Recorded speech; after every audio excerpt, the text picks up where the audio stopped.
Yo, yo, yo, yo, yo. Good people, great people, guys, people. It's Professor Odie coming back for another episode. We live on YouTube, as y'all can see.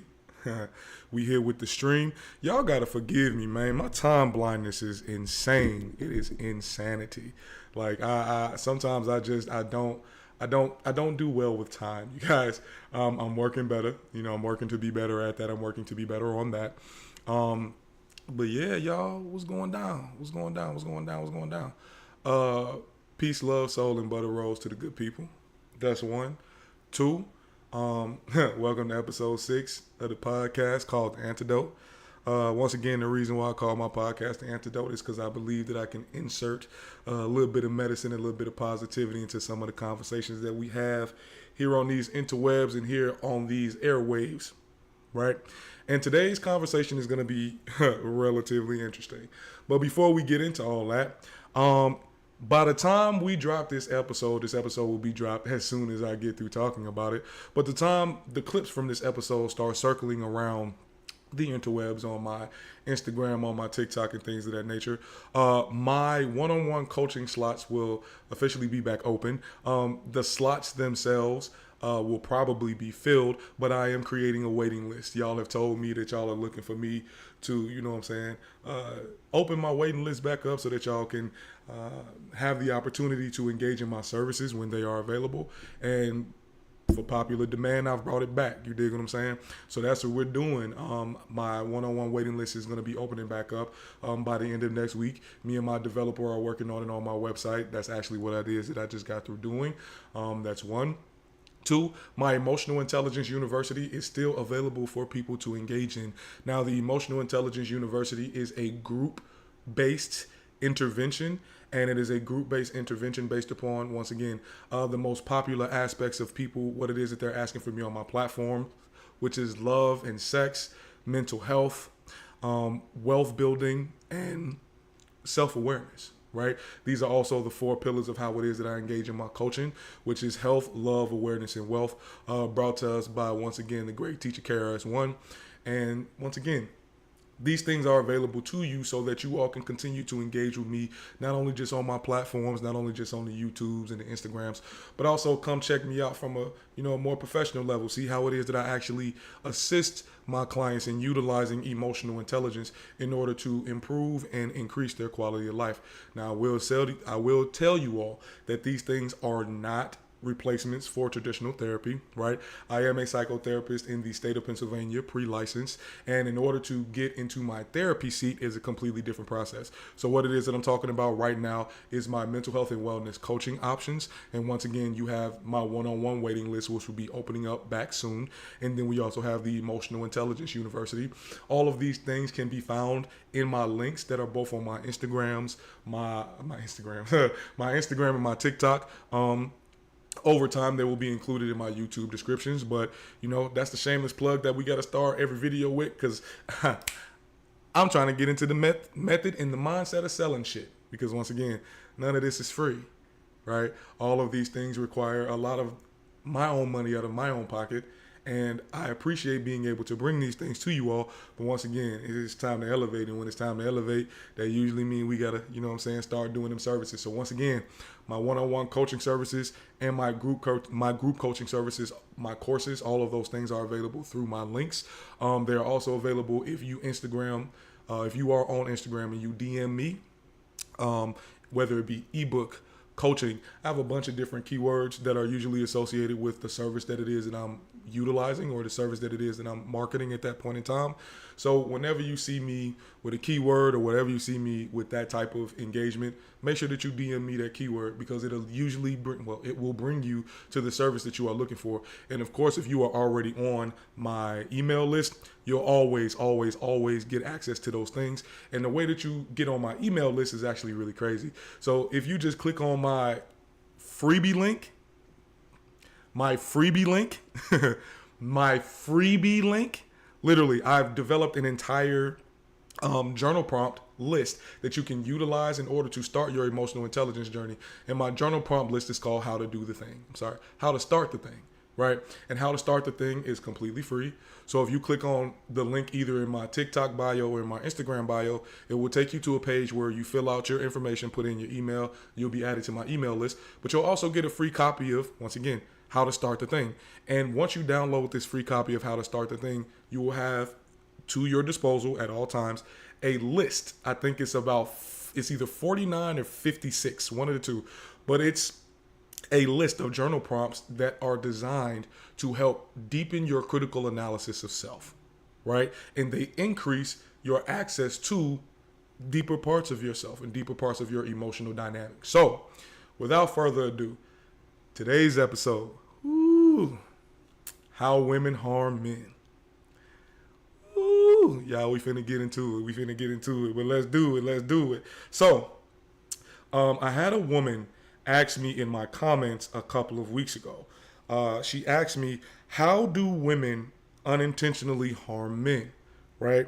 Because what it is that I said for context, and I'm looking down at my phone, y'all, but what I said for context was essentially there are women who do not know, or they do know, that they are harming men utilizing the same tactics in the patriarchy that they say that they do not enjoy, right? So I tend to talk about this a lot when I start talking about, how it is that calling men sassy or zesty is dog whistle homophobia. You are shaming this man into engaging in the patriarchy in the way that you want him to engage in, right? So y'all know me. I read a lot of womanist literature. I read a lot of feminist literature, right? Why? Because one, I want to be knowledgeable about how it is that other people perceive the world and not just men. Right? We as men have, we got our own perceptions about how it is that the world works and the world turns, but I'm very intrigued by how it is that womanist scholars, how it is that feminist scholars have been identifying, once again, not only the impact of patriarchy in traditional masculinity on women, but also how it is that they've seen that it has impacted men, right? So I'm going to read you all a quote from the book A Will to Change by Bell Hooks, but I have to find it. Y'all got to give me a quick second. Where is it? Do-do-do-do-do. Come on, where is it? Aha, there it is. Okay. So, in The Will to Change, Bell Hooks says popular culture offers us few or no redemptive images of men who start off emotionally dead. In actuality, individual men are engaged in the work of emotional recovery every day. But the work is not easy because they have no support systems within patriarchal culture, especially if they are poor and working class. Right? That's number one. And the other quote, and I can't find it right at this moment in time, but I pretty much have it like paraphrased in my mind. The other quote also comes from A Will to Change, and essentially the quote goes a little something like this. Bell Hooks said that there are women who do not actually want to dismantle the patriarchy. They just want to be on the equivalent playing field with men. That's one. But also two, do we really have an ear for emotionally intelligent men?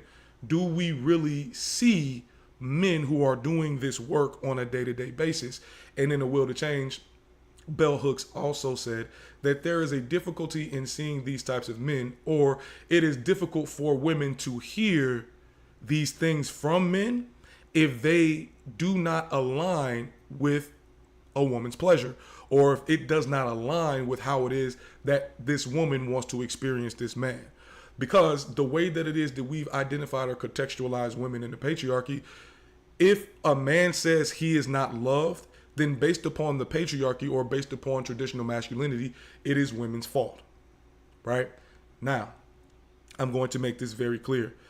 Simply because we disagree with something socially does not mean that we are not affected by it or impacted by it, right? And to deny this type of nuance existing is very irresponsible. So this is what I mean.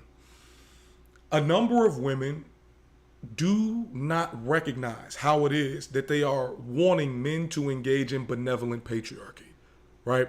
And benevolent patriarchy basically means being the good man, or being the man who will perform traditional masculine things for you, but then negate or neglect everybody else's needs, everybody else's emotions, and everybody else's wants, including his own. Right? I've said a lot that the same way a number of men want maids, a number of women want grunts.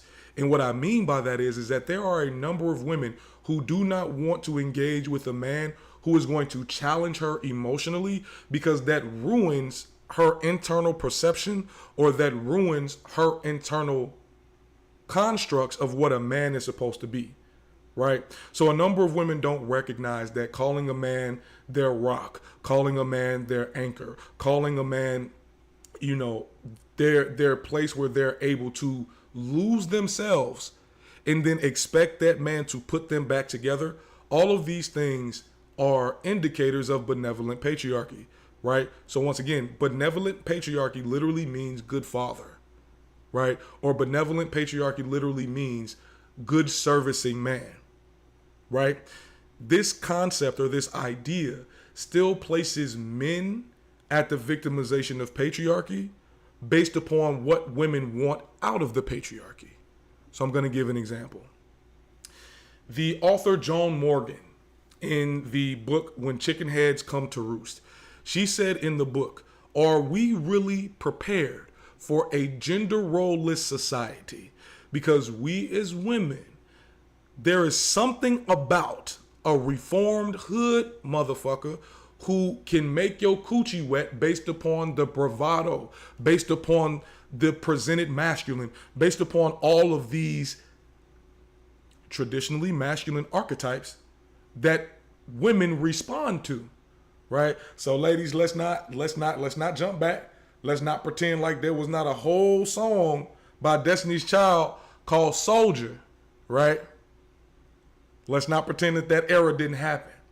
Let's not pretend that there was not an era where the archetype of men that women gear towards are men that are tantalizing and unpredictable, right? Let's not pretend like even with white women, right? There's this idea that the bad boy, right? With black women, it's the whenever we see them memes that say, women want a hood nigga who went to jail, came back, went to college, then turned around, and is now wanting to be a family man, that shit get y'all coochies wetter than Niagara Falls. It is still benevolent patriarchy. Right? So we gonna break it down. A reformed hood nigga is a man who engaged in what it is that we as black people perceive as being in a war zone, so that identifies his ability to protect and provide. Number two, he went to jail. Jail is a proving ground, or prison. Prison is a proving ground for a lot of men's masculinity, specifically and especially within the black community, between the period of the 80s and the early 2000s, when a number of men were coming back and going back into the prison system based upon what happened in the 60s and the 70s, which we all know was once again Snowfall, or what we all know was once again the delivering of these care packages into the black community, right? So we have been taught to identify masculinity with these particular constructs of black culture. Joan Morgan also asked, are we prepared, or when she says we, she means women, are we really prepared to give up the things that we get out of the patriarchy for being women?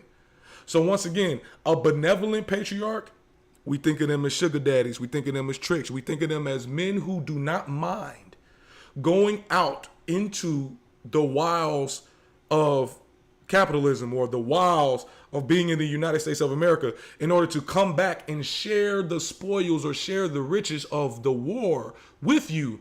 But as a woman, you don't want to hear about how it is that this war has impacted him.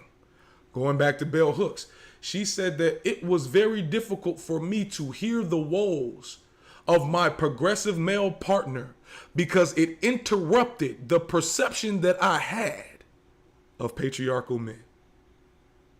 Right? This Bell Hooks now.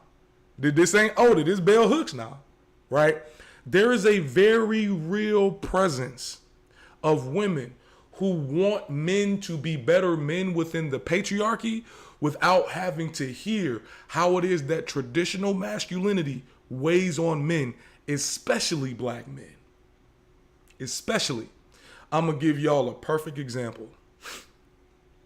There are a number of women who come into my comments, and when I begin having conversations about how it is that, once again, we can truly assist young men in removing themselves from this idea that they have to serve and perform for others, because that is the basis of the patriarchy, and quite frankly, that is the basis of traditional masculinity. This is the reason why so many men feel underappreciated or not appreciated at all in their relationships. It is literally the male equivalent of telling a man, I'm not going to say thank you, I'm not going to give you a cookie, because that's what you're supposed to be doing. As a man, that is your job. That is your role. Okay? Doesn't mean that that role is easy to carry. Doesn't mean that that role is easy to hold up. Doesn't mean that that role is something that that man even wants to do. Right? For example, I was watching the Tonight's Conversation podcast, and it was a clip. I forgot what the brother's name is, but he said, bro, I've been in these streets and I've been doing all this and that and third my whole life, right? I aspire to be a stay-at-home father, and almost immediately, most of the women in that audience laughed, right? And then the woman on stage said, this is the reason why men do not feel comfortable sharing their emotions. But the reality of the situation is, when they started laughing, it blew me. Why? Because a number of women, in effect, are asking for men to split themselves between the work of the patriarchy and the work of progressive masculinity. So in other words, you still want this man to go out and deal with the work, deal with the pressure, deal with the X, Y, and Z, and A, B, and C, and then come home, not be able to decompress, not be able to play a video game, not to be able to just sit. No, you want him to come back and then continue to be a receptacle for your bullshit. It's unfair. And quite frankly, it's unrealistic, right? I was on another podcast and I asked these brothers, do you respect women's work? They said, yeah. I said, okay, would you be a stay-at-home dad? Nah. Why? Oh, no, I'm not trying to hear none of that. Right? Because what I heard when they were answering me was that I'm afraid that somebody is going to ridicule me because I am a stay-at-home dad. There is a video that is circulating around social media, and it was a video, it was on TikTok, of a woman in her kitchen, and her daughter was saying how she got into a conflict at school with one of her peers, and her peer's father was a stay-at-home father. So she was talking to her mother about how it is that she retorted towards this peer, and she said, that's the reason why your daddy's a bitch, right? There is this very odd weaponization of the patriarchy against men in order for them to continue to perform the patriarchy for women. They just don't want to get beat on, or they don't want to get talked about, or they don't no, that's comfortable, right? So how women usually harm men is that they leverage the same patriarchy that they say that they do not like in order to get men to do what they want. That is emotional manipulation. And quite frankly, it's a thorn in my side. It's a deep thorn in my side. It irritates me to no end, right? Because once again, when I start centering the conversation into how it is that societal expectations of men remove men from their emotional core, and then I turn around and I put the layer on top of it of how it is that women uphold these same patriarchal standards in order for men to go above and beyond for these women, I almost without fail, the same way there are peppers of men who come in and they say the ridiculous nonsense that they say, there are peppers of women who come in and say the ridiculous nonsense that they say. And one of the things is, oh, you're just saying this so that men don't have to continue to do things and remove the labor from women. Why is it about you? If we are talking about men's mental health, if we are talking about how it is that we can bring down this unaliving rate for men, especially for black men, why is it about you? Right? If I am talking about, if I'm creating a space for men to come and talk about how it is that women have harmed them, because they have, and they do. And in black communities with black women, it actually happens more frequently, right? All of a sudden, it then becomes, oh, you're just blaming black women, or you're just blaming women. The word blame means to assign responsibility or accountability, right? Everything is not reactive abuse. Everything that a woman does to a man is not reactive abuse. And it is tiresome. It is tiresome and, quite frankly, emotionally disingenuous. And it is also intellectually lazy. When we utilize the phrase, but men created the patriarchy, in order to sidestep holding women accountable for utilizing and weaponizing the patriarchy in order to harm men. I can't stand it.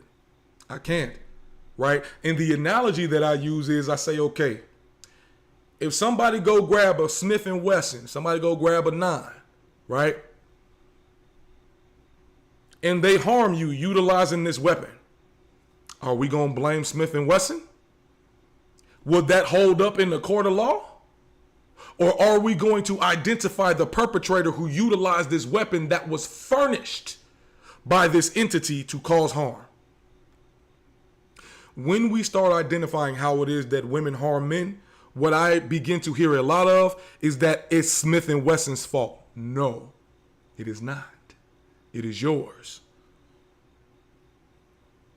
It is yours. You are accountable and you are responsible for utilizing and weaponizing the patriarchy in order to harm this man emotionally by shaming him into behaving in the way that you want him to behave. Right? So you want this man to be rude and negligent to everybody else but your ass, irrespective of how it is that you behave. Right? Oh, I need a man who's going to be able to control me. Madame, shut up that nonsense. Shut up there. What? You want a man to be able to control you? What that says to me is that you have a lack of self-control, which means that you want to be able to freely abuse this man, whether it be verbally, emotionally, or physically, and you want him to just sit there and take it. Why? Because I'm a woman and bullshit. Bullshit. I've said it before and I'll say it again. Fellas, those are the type of women that you want to stay the hell away from, because they will attempt to make you feel bad. They will attempt to make you feel as less of a man because you will not tolerate their abuse. Absolutely not. Absolutely not. Right? Now, before we move any further, right, I want to say two things, honestly. One, in a lot of situations where we are talking about how it is that black women harm black men specifically, I feel like a lot of y'all as black women utilize the advantage that a number of black men do not have the emotional language in order to put y'all in check. I'm going to say this to y'all one time. Do better. That is dry pussy energy. Do better. Because what you are doing is that you are placing your ego and you are placing being right in front of this man's trauma. You are invalidating his humanity. And then you are turning around and you are asking for another man to validate yours. Out of pocket. I don't care how you place it. Out of pocket. Why? Because that is a type of power differential, right? We like to talk about the privileges that men have. We like to talk about these types of things. And I don't disagree. A privilege that a number of women have that men do not have is the privilege of emotional expression, especially black men. Because once again, when we talk about how it is that the environment responds to black men and black women, there are a number of black women who like to make it so that it is equivalent. I am telling you as a behavioral scientist, it is not. It is not. If you look at multiple surveys, if you look at multiple ECGs, if you look at any of these things, even brain activity, black women get the same stress and threat response from the environment as white men. I'm going to say that one more time. Black women get the same stress and threat response from the environment, and when I say the environment, the socio-cultural environment, as white men. White women, they don't put a dent in that shit. They don't. Black men put everybody on edge. Everybody. White men, black women, and white women. Everybody. When a black man walks into a space, everybody in that room gets put on edge. Whether or not you control it or not is something completely different. But you know that they're there. Right? If a black man gets to screaming and hollering, it doesn't matter why he's screaming and hollering. You're going to perceive it as a threat. Why? Because we have been taught, and once again, this is what it shows in the surveys. We have been taught that black men are more violent inherently than every other organism in society. We are inherently more violent. We are more willing to do violence. We are more capable of more damaging violence, even though very few statistics align with this fact. Very few. Right?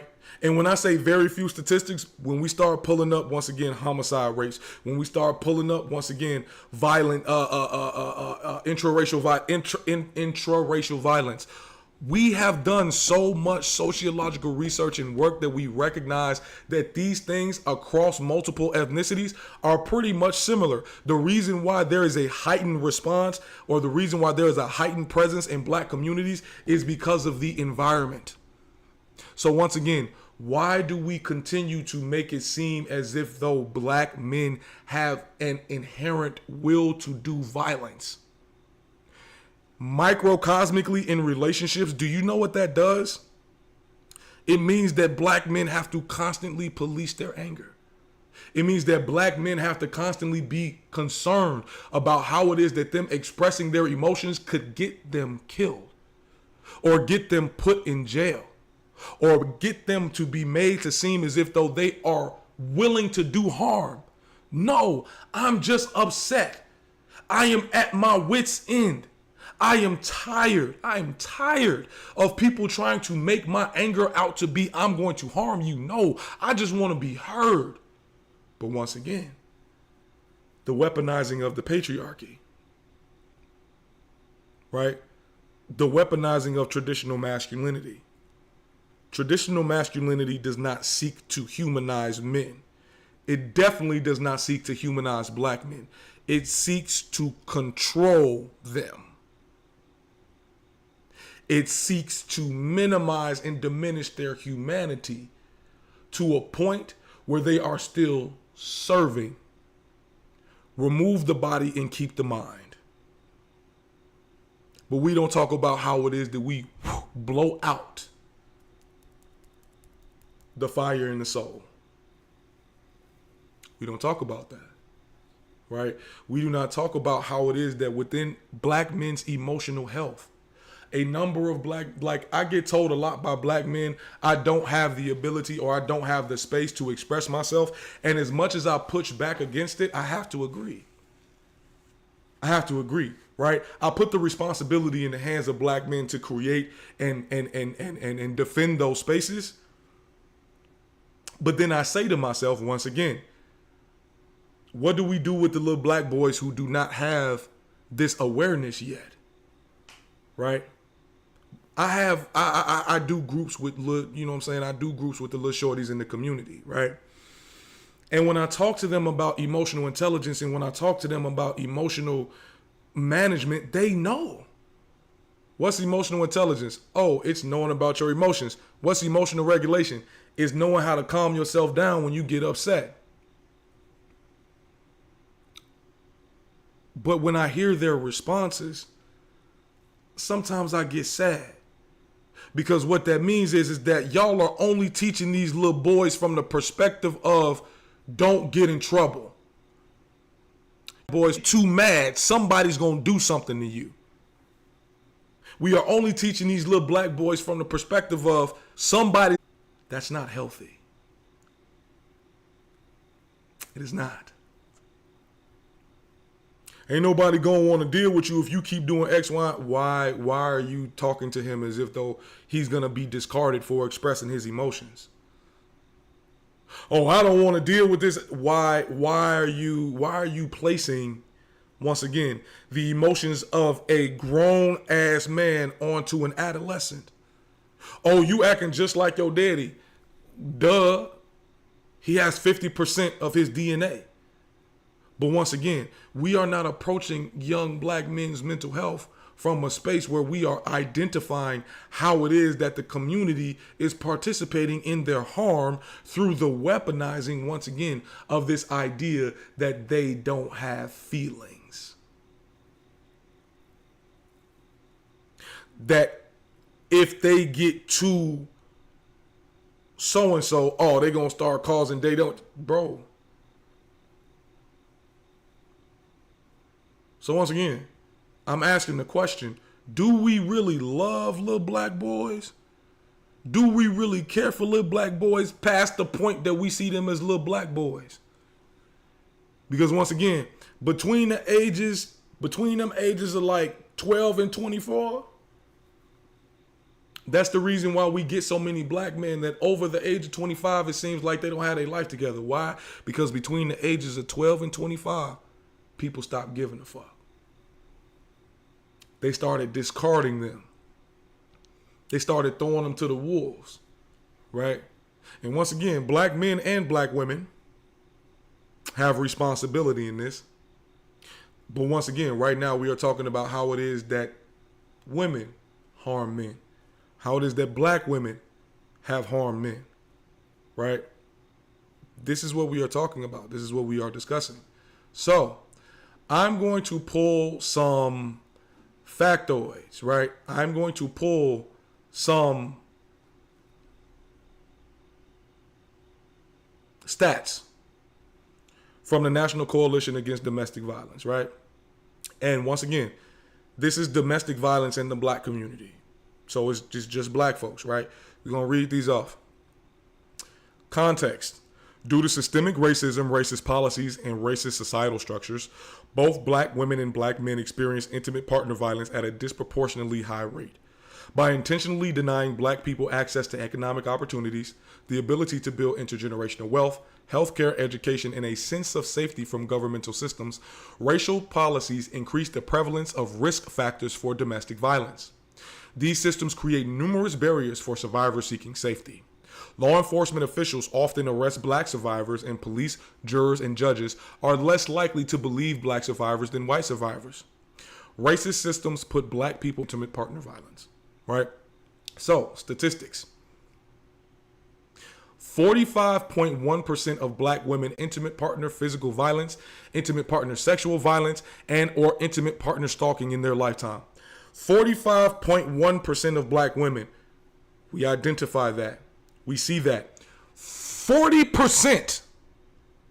40%. That means that out of 10 black men, 4 of them, almost half, have been harmed by their partner in some way, shape, or form. Almost half. The way that we talk about it would make it seem as if though those numbers were much, much farther apart. They are not. Right? 31.8% of black women and 16.8% of black men have experienced one or more of the following intimate partner violence related impacts: being fearful, concern for safety, any post-traumatic stress disorder symptoms, injury, need for medical care, housing services, victim advocate services, and or legal services, missed at least one day of work or school, and contacting a crisis hotline. 31.8% of black women and 16.8% of black men. Now, this is based upon reporting. This is based upon self-reporting.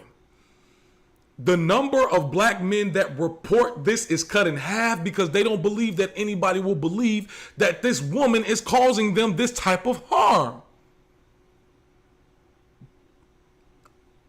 Sometimes when I hear black men talk about what it is that they've been through, I'm like, yo, you realize that's emotional abuse, right?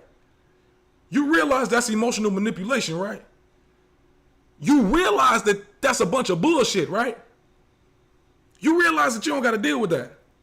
And then it dawns on them, oh, I was in undergraduate when I realized that the relationship that I was in was toxic, but I also realized that I was experiencing a lot of emotional abuse, a lot of emotional manipulation. So much so that when I took it to my professor, I was like, yo, these numbers might be wrong.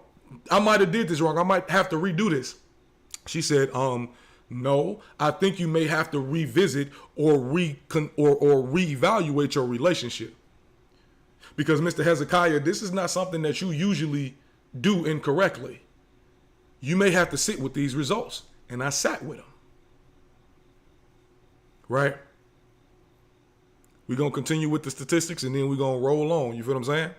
So, 41.2% of black women and 36.3% of black men have experienced intimate partner physical violence in their lifetimes. So once again, these percentage points are not more than they're not more than 5 or 6 percentage points off. Right? Once again, we have this conversation from a very jilted perspective. We do. Because once again, black men experience harm from their partners. They do. And it is not all reactive. It's not. We need to stop having this conversation this way. We do. Right? As if though there are not hundreds of thousands of memes, jokes. Like when black women joke about harming black men, that shit makes my scrotum retract. I can't stand it. Right? That whole joke of, you know, he asking me what's wrong and I'm just going, And then later on, when this man is chilling and he's once again just, oh, I think it's funny how that's emotion. That's classic emotional manipulation, because what you are doing is that you are waiting for this man to get to a point where he is unsuspecting of what it is that you are about to bring to him, so that when you bring it to him, it catches him off guard and it makes it difficult to engage with this conversation. Why? Because he's at a point of disequilibrium. You've utilized the element of surprise in order to sway this engagement in your direction. That's manipulation. Straight up and down. It's manipulation. Oh, I'm going through his stuff because he gonna be cheating. Like, whoa. How many times have y'all gone through this man's phone and not found shit? Not found a damn thing. Oh, it's because he hid it so well. Or is it because you are anchored in your bias that this man must be doing something because you did not heal from the previous relationship where that nigga did do something? Let's continue, shall we? And this is the statistic that's gonna tie all this up in a real pretty bow. Watch this. 53.8% of black women and 56.1% of black men have experienced psychological aggression by an intimate partner in their lifetimes. I'ma say this one more time. One more time. Right? 53.8% of black women and 56.1% of black men have experienced psychological aggression by an intimate partner in their lifetimes. Y'all give me a second. I got to return, not necessarily return a phone call, but return a text.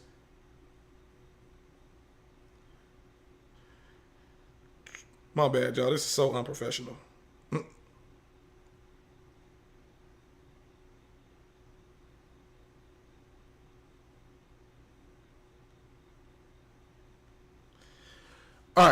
So, once again, the rate for black men experiencing psychological aggression from their partners is higher than black women experiencing psychological aggression from their partners.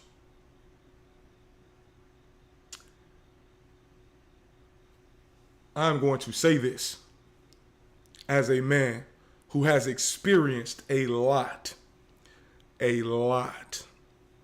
of psychological aggression from previous partners. And I only date black women. I only date black women.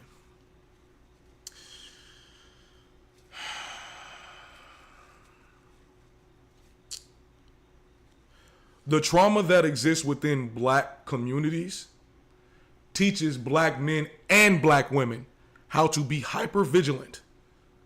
That hypervigilance usually comes from post-traumatic stress disorder that we have not resolved, or anxiety disorders that we have not resolved. Women overall have this very sickening perception that when they lose their shit, their partner should be there to put them back together, right? There are a number of black women who will utilize the hypermasculine trope of black men to harass them, and then the excuse is that I didn't think you cared. The excuse is I didn't think it would hurt you. The excuse is this is how it is that I need to act in order to get your attention. No, that's the way that you behave in order to elicit a response that you have told yourself is this person loving you. You are being abusive. Therefore, you get an abusive response that you have learned in your life is the response of love. Oh, if he ain't willing to do this, he don't care about me. Maybe he's tired of having to respond that way. Maybe he is overwhelmed and he shuts down because as a man, his response is not to behave like a fucking Neanderthal. But then you will turn around and you'll shame this man by saying he doesn't care about me. You'll turn around and you will continue to aggress or push this man's buttons until he flips out. 53.8% of black women and 56.1% of black men say that they have experienced psychological aggression by an intimate partner in their lifetimes. If I'm going to take a dart and throw it into the darkness and give my opinion about why this happens or how this statistic came to be, that other 3% came from black women weaponizing economics against black men, knowing full well that the economic structure of the United States is designed to lock black men out of it. That we have the school to prison pipeline, where once a black man is identified as a felon, he is identified as dangerous, irrespective of what he does. We do not identify how it is at that period of time between, once again, 12 and 24 has such a large impact on black men's career trajectories. But what we'll say is, oh, he should have made better decisions at 12, at 14, right? When his mama probably, once again, ain't got no way to pay the bills, ain't got no, so you're really going to place all of that responsibility on a young black man who in his mind, he believed that the only way to make sure that his mama and his siblings don't fall off is to go do what he did. I'm not saying that that's in every situation, but what I'm saying is that we are not looking fairly at how it is that these things impact young black boys, and then they turn into black men, and then we dismiss their trauma.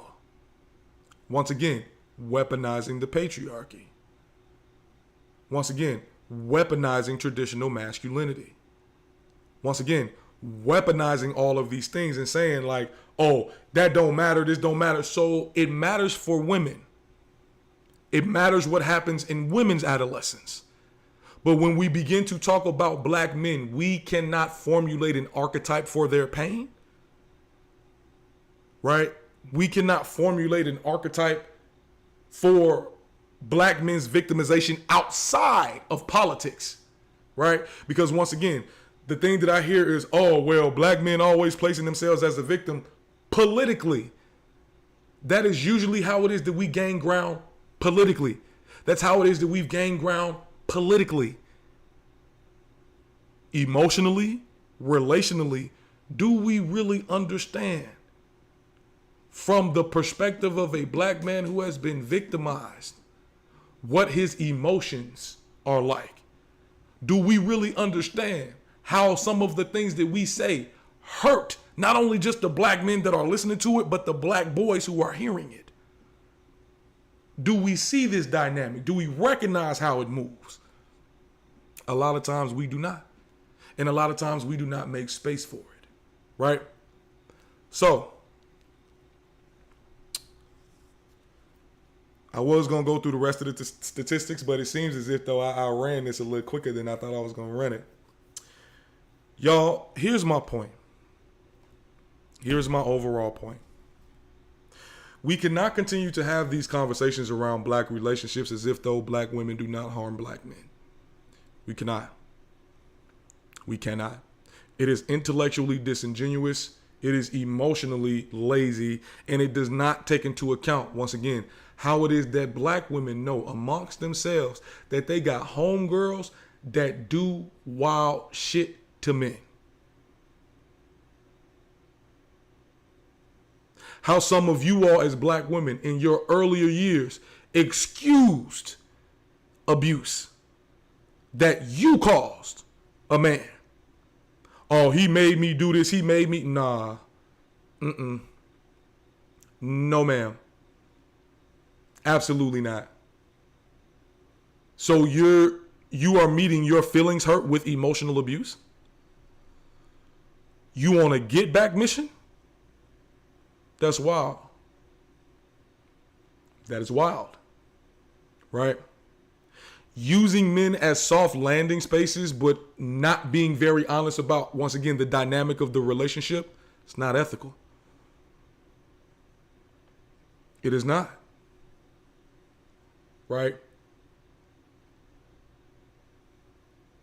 Attempting to shame men for not performing masculinity the way that you want masculinity to be performed in order to affirm your femininity. Because some of y'all feminine egos are very fragile. Very. It only takes one, you hurt my feelings, for you to turn around and say, get out your feelings. It only takes one time for a man to approach you and say, hey, I really didn't appreciate the way that you did this. For you to turn around and say, oh, well, when you did X, Y, nah, shorty. Nope. Not examining how it is that your previous trauma with men spills over into your intimate relationships with other men.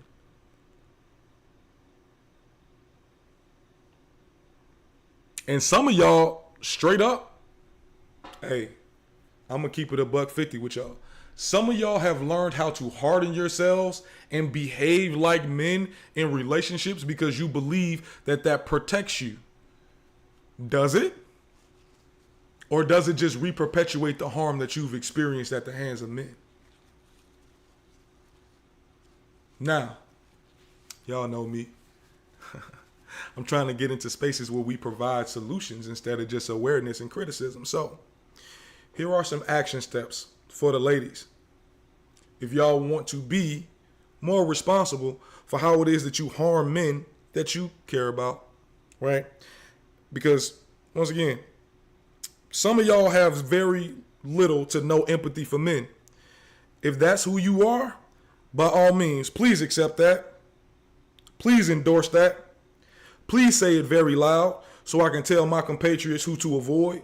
Because the reality of the situation is, if you are a woman who has zero empathy for men, once again, in All About Love, Bell Hooks said, and I quote, "How can you expect the love that you are seeking if you are not willing to give it, if you are not willing to make space for it? Your lack of empathy for men drives men to not have empathy for you." And if that's who you are, once again, I understand that. I'm not going to remove that from you. But if you are a woman who lacks empathy for men and you are out here looking for relationships with men, baby, you got to heal that. You got to work on that. What you tell men, you got to go to therapy. And you have to be honest with your therapist about how it is that you engage with men. You have to be honest with yourself about how you perceive men. The same thing I tell these brothers. You have to be honest with yourself about how it is that you perceive men. Do you honestly perceive men as a compatible, loving partner? Or do you only perceive men as an extension of the patriarchy? Because if you only see men as an extension of the patriarchy, then you need to learn how to separate macrosystemics from microsystemics. In other words, you have to learn how to discern what society does from what this man is doing. Every man does not subscribe to the patriarchy. Every man does not have the same subscription to the patriarchy. Every man does not believe that traditional masculinity is the way to go. A lot of us are mixed bags. The same way a lot of y'all are mixed bags. Nobody is cleanly in or out of patriarchal systems. Let's be very clear, right? So if your retort to the men that you are engaging with, the men that you are dating, the men that you fucking, what have you, if your retort to when they say something about women harming them is, oh, well, what about how it is that men, that's toxic. You are literally invalidating his reality. Because I will tell you, as a man who has dealt with a lot of emotional manipulation, a lot of emotional damage, a lot of emotional abuse from black women, I will tell you that the quickest way to piss me off as a man is to invalidate my emotional disposition about black women based upon my own experience with black women. I will tell you, quick, fast, and in a hurry, do not let the dough hit you where the good Lord split you, because you cannot be in my safe space, because your expectation is for me to facilitate a safe space for you at my own detriment, at my own risk. And that is what a number of men mean when they say that there are some women who will continue to place themselves in situations where men have to get them out of, because that shows that woman that you are willing to risk your humanity in order to affirm hers. And good people, great people, and God's people, that is still dehumanizing to that man. That is still you weaponizing the patriarchy. That is still you, as a woman, engaging in the active harm of men. So, good people, great people, God's people, I hope y'all enjoyed the episode, right? I hope y'all learned a little something, you feel me? I hope y'all truly took the time to deconstruct, to sit in some of the shit that you shit in. Sit in some of the shit that you shit out. And recognize that, ladies, y'all have the capacity to harm us too. Ladies, y'all got some work to do as well, right? Because it ain't all what it is that it seems, and it ain't always what it is that it's being told. So, good people, great people, God's people, I appreciate y'all for rocking with me for another episode of The Antidote. And I'll see y'all again, same time, same place next week. Peace, love, soul, butter rolls. We out of here.